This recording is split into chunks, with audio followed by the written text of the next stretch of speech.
Emmy-nominated actress Natasha Lyonne for her role on Netflix drama Orange is the New Black, but with her recent film Antibirth, she gets to explore the darker side of pregnancy.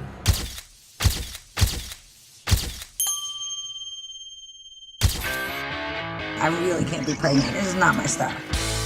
And your man goes, wah, wah, wah, wah, wah, wah. I'm just saying, if you're pregnant, you're gonna have to slow it down. If I'm pregnant, maybe I can give this kid some superpowers. I can see So I think it's safe to say that I probably won't be getting pregnant after watching the trailer. Oh, of the really? film. Okay. Well, I had some plans for you later tonight. So what inspired you to kind of sign on the dotted line for this film? Oh, well, I know Danny, the writer-director, from before, so he had told me about it and basically wrote it for me, and I produced it, so I think it was more about us convincing other people to sign on the line. So how would you approach a character like this? What's your method behind? Because, I mean, as gory as it looked in the trailer, it looked like it was a lot of fun. I don't know that I really care about having fun so much. I feel like my fun life is well handled, but I do care about it being, good and creepy, funny. So I definitely I watched a lot of Denzel Washington at the end of Training Day, and Dustin Hoffman as Ratso Rizzo in Midnight Cowboy. Yeah. In many ways, you could say that drug addict is a drug addict, but to my mind, there's all different kinds, and this is much more about kind of, in a weird way, like her hopelessness, I think, of position in the world of like what's the use, kind of more than maybe even a suicidal tendency. Yeah. I think it's more just like, what else am I going to do in a way that I think probably a lot of certainly America can identify with right now. There's this great documentary to watch called Oxyana about the oxy epidemic in America that's happening right now, of just sort of like the futility of life and this feeling like you can't rise above a certain place that you're born into. So,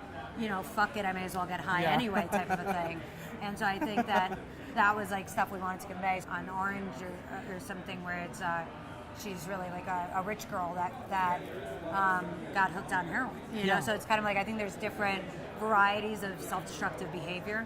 And in this one, we actually really see, I mean, there too, sure, this sort of like survival instinct of this will to live, for Lou and Antibirth, it really becomes about, she's like, hey, I get to devalue my own life and sort of beat the shit out of myself, but nobody gets to fuck with me. You were talking about producing this film too and having a lot of creative freedom when it comes to the actual content.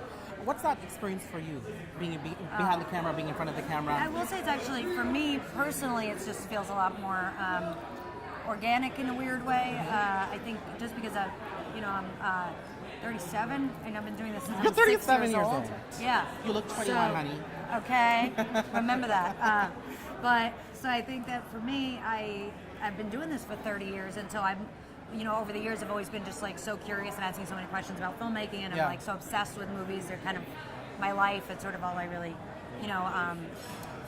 know. And so I think for me it's actually a lot more natural to feel like a part of the actual filmmaking process and setting it up and seeing it through than it is to just be a hired gun who's sort of like waiting for somebody to pick me and feeling like broken and like helpless if they don't, in a way that I think can be very difficult for most actors. It's a very painful, sort of torturous experience to feel like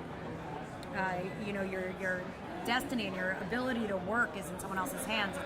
It's far more exciting to be able to like put projects together, and it's a much more like creatively fulfilling. Like, I love acting. I love especially like making jokes and that kind of a thing.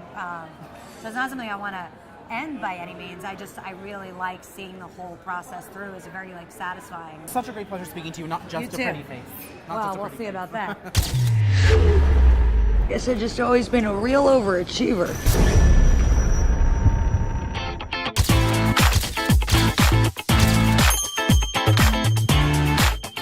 Hey everyone, thanks so much for joining me on Date with Daniel. Please like my video and subscribe to my channel to stay in the loop for more quick, quirky, fun, and insightful chats.